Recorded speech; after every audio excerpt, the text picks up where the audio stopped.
صحیفہ سجانیہ کے عنوان سے ہم لوگ چل رہے ہیں، اور میں نے آپ کو بتایا کہ اللہ تعالیٰ نے جو انبیاء بھیجے انہوں نے مرحلہ وار انسانیت کو اگلے مدارج میں، اگلے مرحلوں میں داخل کیا، ارتقاء کے، ترقی کے، کامیابی کے گامزن کرنے کے لیے۔ تو سورہ جمعہ میں پروردگار عالم آیت نمبر 2 میں انبیاء کے کام بتا رہا ہے کہ جس کے ذریعے انبیاء ہدایت کرتے ہیں، اور 3 کام ہیں انبیاء کے، ہمارے نبی سمیت، کہ جو انبیاء جب آتے ہیں اللہ تعالیٰ کے حکم سے وہ انجام دیتے ہیں اور لوگوں کا تزکیہ کرتے ہیں۔ یتلو علیہم آیاتہ، پہلا کام ہے کہ وہ ان پر قرآن کی آیات کی تلاوت کرتے ہیں، مطلب کہ انہیں اللہ کا پیغام پہنچاتے ہیں، اور وَيُزَكِّيهِمْ، ان کا تزکیہ کرتے ہیں، انہیں پاک کرتے ہیں، وَيُعَلِّمُهُمُ الْكِتَابَ وَالْحِکْمَةَ، اور ان کو کتاب اور حکمت کی تعلیم دیتے ہیں۔ یعنی ایک اسٹیپ بائی اسٹیپ کام ہے سارے۔ پہلے ہوگا قرآن کی تلاوت، یعنی اللہ کا پیغام سنایا جائے گا، پھر ان کا تزکیہ ہوگا، ان کو تعلیم دی جائے گی، ان کا نفس کو تعمیر کیا جائے گا، ان کا نفس کو پاکیزہ کیا جائے گا، باطن کو پاک کیا جائے گا، پھر انہیں کتاب اور حکمت کی تعلیم دی جائے گی۔ تو یہ میں نے آپ کو بتایا کہ یہ انبیاء کے کام ہے، ضرور پڑھ لیجیے۔ اللہم صلی علی محمد وعلی محمد۔ اور میں نے آپ کو بتایا تھا کہ کامیابی، اسلام جو ہے وہ کس چیز کو کامیابی کہتا ہے؟ ہم دنیا کی کامیابی پر زور دیتے ہیں، لیکن اسلام کی نگاہ میں اصل کامیابی باطن کی کامیابی، نفس کی کامیابی۔ اور اگر آپ کے پاس باطن کامیاب ہے آپ کا، تو آپ کا ظاہر بھی کامیاب ہو جاتا ہے، ٹھیک ہے؟ اگر آپ کی دنیا کامیاب ہے تو آپ کی آخرت بھی کامیاب ہے، کیونکہ جس کی دنیا اچھی ہے اسی کی آخرت اچھی ہے، ٹھیک ہے؟ اب یہاں دنیا اچھی سے مراد یہ نہیں ہے کہ وہ دنیا میں بڑے بنگلوں میں رہ رہا تھا، اس کے پاس 4 گاڑیاں تھیں، دنیا بڑی اچھی گزار رہا تھا، دولت کے ڈھیر لگے ہوئے تھے، نہیں۔ جو دنیا محمد والے محمد کی سیرت میں گزار رہا تھا، صلی اللہ محمد والے محمد۔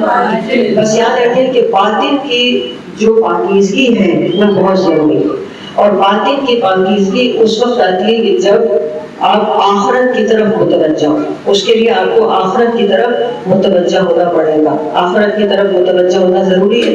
اس لیے امام حسین نے جو سوال کیا تھا نا آخری ملاقات میں عمر سعد سے، تو یہی آپ نے پوچھا تھا کہ باقی سب تو ٹھیک ہے لیکن کیا تجھے آخرت پہ یقین نہیں؟ یعنی امام حسین یاد دلا رہے ہیں کہ ایٹ دی اینڈ تمہیں وہاں پہ حاضر ہونا ہے، وہاں پہنچنا ہے، کیا تمہیں آخرت پہ یقین نہیں؟ جو تم یہ سب کچھ کر رہے ہو، تم ایک امام کے قتل پر آمادہ ہو گئے ہو، تو کیا تمہیں آخرت پر یقین نہیں ہے؟ یعنی یہاں امام نے اس کو یاد دلایا، ضرور پڑھ لیجیے۔ صلی علی محمد وعلی محمد۔ اب یہ جو سورہ جمعہ کی آیت نمبر 2 ہے نا، اس کا جو عملی تفسیر ہے، یتلو علیہم آیاتہ ویزکیہم ویعلمہم الکتاب والحکمہ، اس آیت کی عملی تفسیر ہمیں کربلا میں نظر آتی ہے، کہ جہاں پاکیزہ نفس نظر آتے ہیں، اور اس کی سب سے بڑی مثال تزکیہ نفس کی اگر آپ دیکھنا چاہیں تو وہ حضرت ہود ہے، کہ جو پہلے دشمن کی طرف تھے، اور ایک ہی رات میں وہ امام حسین کی طرف آئے۔ انہوں نے گھیر کے لانے والے بھی وہی تھے، دشمن کی طرف امام کو، اور جب انہوں نے امام کا عمل دیکھا، امام کے پیچھے نماز بھی پڑھی تھی، جب انہوں نے دیکھا کہ پانی بند ہے، بچوں کے لیے امام کا تڑپنا دیکھا، امام کے سجدے دیکھے، امام کی عبادت دیکھی، تو ان کو ظاہر ایک احساس ہوا، انہوں نے اپنے آپ کو 2 راستوں کے بیچ میں پایا، ٹھیک ہے؟ اپنے آپ کو 2 راستوں کے بیچ میں پایا اور فیصلہ کیا اور حق کی طرف آ گئے، اس پہ ثابت قدم رہے۔ تو تزکیہ نفس کی یہ بہترین مثال ہے کہ ایک ہی رات میں فیصلہ کیا، حق کو پہچانا، فیصلہ کیا اور قربانی دی، ٹھیک ہے؟ یہ 3 چیزیں، 3 کام ہے، حق کو پہچانا، ثابت قدم رہے، فیصلہ کیا اور قربانی دے دی۔ ضرور پڑھ لیجیے۔ صلی اللہ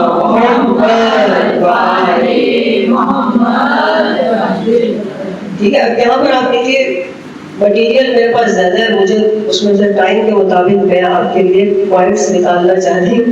یہ شکر ہے خدا کا کہ اللہ تعالیٰ اتنی توفیق دے دیتا ہے پورے سال کے میرے پاس کافی مٹیریل جمع ہو جاتا ہے, لیکن میں چاہتی ہوں کہ میں اس کو اسٹیپ بائی اسٹیپ آپ تک پہنچاؤں. تو میں اس لیے ڈائری میں لکھ لیتی ہوں کہ مجھے جو پوائنٹ آپ کو پہنچانا ہے جس وقت اپنے ٹائم کے مطابق اس کے حساب سے میں پھر اس کو ڈیلیور کر دیتی ہوں. ضرور پڑھ لیجیے بابا.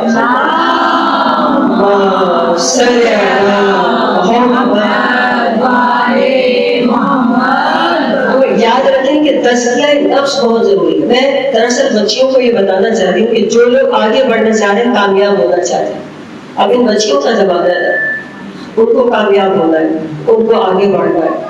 تو تزکیہ نفس بڑا ضروری ہے آگے بڑھنے. چاہے کوئی دنیا نہیں چاہیے, ہمیں دنیا بھی چاہیے, ایسا نہیں کہ ہماری دنیا اچھی نہ ہو, ہمیں دنیا بھی چاہیے, ہمیں آخرت بھی چاہیے. تو اس کے لیے نفس جو ہے وہ پاکیزہ ہونا چاہیے. کبھی آپ نے سوچا, اس پر غور کریں کہ یہ جو کربلا میں لوگ آئے تھے, جیسے شمر ہے, شمر والوں, یہ کون تھا, یہ کیسے اس طرف چلا گیا, اس میں غور کیا گیا. سارے حافظ قرآن تھے, نمازی تھے, پرہیزگار تھے, زمانوں میں اللہ اکبر تھا, اللہ اکبر کہہ کے ہی نعرے لگ رہے تھے, امام حسین کو ذبح اللہ اکبر کہہ کے ہی کیا جا رہا تھا. تو آخر کیا وجہ بنی, کبھی سوچا آپ نے؟ ایک وقت تھا یہ شہر بلون امام علی کے لشکر میں تھا, ٹھیک ہے, امام علی کے لشکر میں تھا, ان کی رکاب میں تھا, ان کے ساتھ تھا, کہ ادھر سے ادھر کیسے آ گیا, ٹھیک ہے. پھر وہ لوگ جو امام کے وہاں پہ قتل پہ آمادہ تھے, کوفے کے لوگ تھے سارے, شام سے کوئی نہیں تھے. یہ جو فوج تھی نا وہاں پہ عمر سعد کی, سب کوفے کے لوگ تھے. شام سے صرف حکم آیا تھا, لوگ وہ جو فوج میں تھے سارے کوفے کے تھے. تو آپ کو اگر یاد ہو تو یہ کوفے والے تو وہ نہیں جنہوں نے خط لکھ کے امام کو بلایا تھا. تو آخر یہ کیا ہو گیا, یہ سارے کیسے ادھر چلے گئے؟ تو دیکھیں, یاد رکھیں کہ جب انسان اپنی جانب متوجہ نہیں ہوتا اور بہت زیادہ خواہشات پالنے لگتا ہے اندر, اور خواہشات کی پیروی کرنے لگتا ہے, تو آہستہ آہستہ اس کے اندر حیوانیت پیدا ہو جاتی ہے. اور یہ خواہشات کی پیروی وہ چیز ہے کہ جو انسان کو قتل امام پر بھی آمادہ کر دیتی. یہ ان کی خواہشات تھیں جو ان کو اس مقام تک لے کر آ گئی کہ ان کو یہ دلاسے دیے گئے کہ کسی کو فلاں جگہ کا گورنر بنا دیا جائے گا, کسی کو کچھ دے دیا جائے گا, کسی کو کچھ دے دیا جائے گا. جب یزید کے دربار میں سب پہنچے تھے یہ قاتلین, تو اپنے کارنامے بڑھ چڑھ کر بیان کر رہے تھے. کس لیے؟ تاکہ زیادہ سے زیادہ مال و دولت, انعام و اکرام یزید سے لے سکے. تو یہ سارا کس لیے؟ خواہشات کی وجہ سے. ضرور پڑھ لیجیے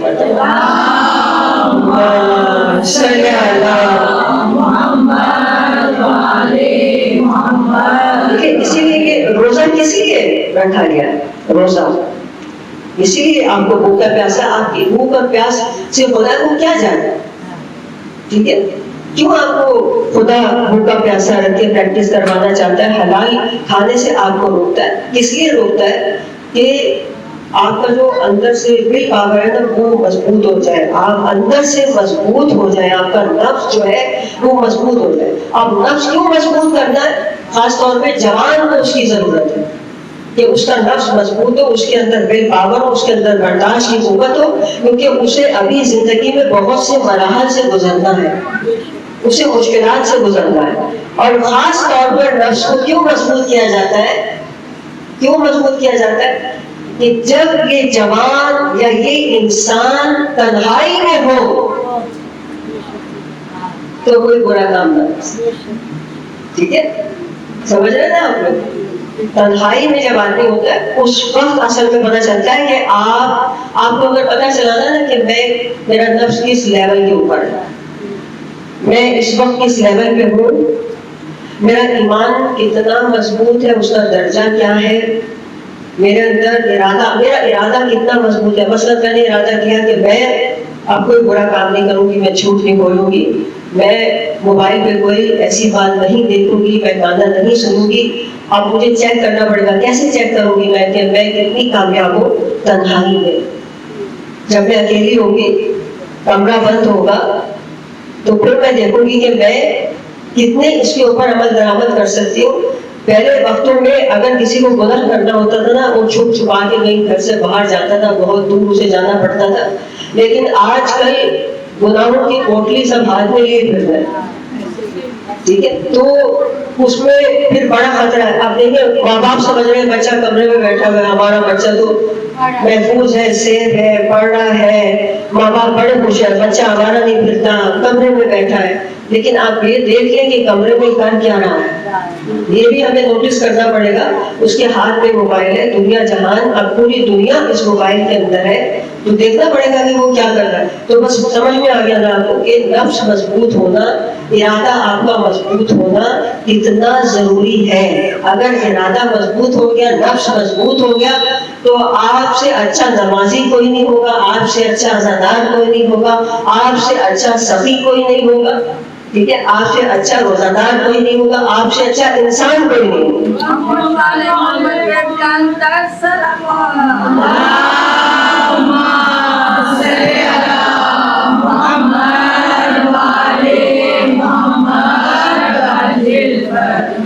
تو چوتھے معصوم نے جو تزکیہ نفس کیا،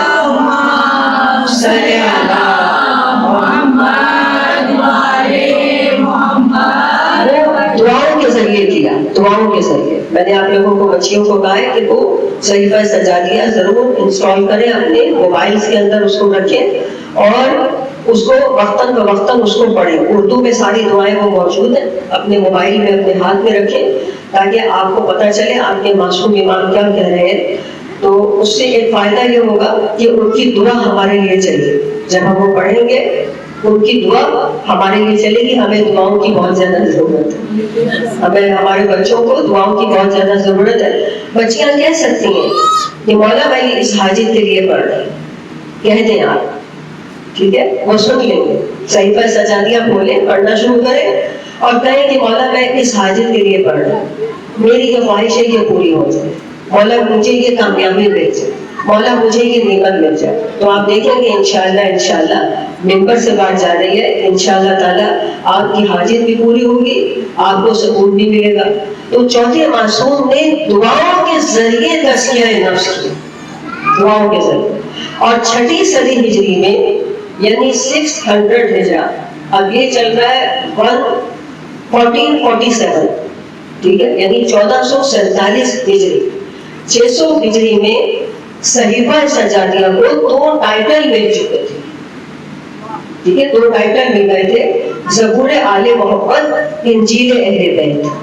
یہ 2 بڑے ٹائٹل صحیفہ سجادیہ کو مل چکے تھے.